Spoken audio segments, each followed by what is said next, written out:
இன்னைக்கு ஒரு bracelet making தான் பார்க்க போகிறோம். என்னென்னு பார்த்தீங்கன்னா கப்பிள் பிரேஸ்லெட் தான் மேக் பண்ண போகிறோம். Tom and Jerry couple bracelet. இது வந்து பார்த்தீங்கன்னா black and white matte finish பீஸில் வந்து நான் மேக் பண்ணலான்னு இருக்கேன். ஸோ வந்துட்டு இது என்கிட்ட நிறையவே மூவ் ஆன பிரேஸ்லெட் தான். ஸோ இன்றைக்கி மேக் பண்ணி வைக்கலாம் அப்படின்னு ஸ்டாக் இல்லை, அதனால் மேக் பண்ணி வைக்கலான்னு சொல்லி ஸ்டார்ட் பண்ணிட்டேன். மேக் பண்ணவும் ஸ்டார்ட் பண்ணிட்டேன். பீட்ஸ் எல்லாம் எடுத்தால் அது பாட்டுக்கு குருன்னு உருண்டு கீழெல்லாம் ஓடிடுச்சு.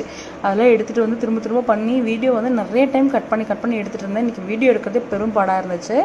அதுக்கப்புறம் பார்த்தீங்கன்னா லாஸ்ட் டைம் நான் பண்ணியிருந்த பாண்டா தீம் பிரேஸ்லெட் வந்து ஒரு சிஸ்டர் ஆர்டர் பண்ணியிருந்தாங்க. ஸோ அவங்க சைஸ்க்கு அதை கஸ்டமைஸ் பண்ணி மேக் பண்ணியாச்சு. ஸோ இதெல்லாம் பண்ணிகிட்டு இருக்கும்போது பார்த்தீங்கன்னா வீடியோ ரெக்கார்ட் ஆகிட்டு இருக்கிறது கூட தெரியாமல் நான் பாட்டுக்கு ஒரு பாட்டு பாடிட்டு இருந்தேன். ஏன்னா இன்றைக்கி வந்து நம்ம கேப்டன் விஜயகாந்த் சாரோட ஃபர்ஸ்ட் இயர் நினைவு நாள். ஸோ அதனால் பக்கத்தில் வந்து அவரோட சாங்ஸ் எல்லாமே வரிசையை ப்ளே பண்ணிகிட்டு இருந்தாங்க.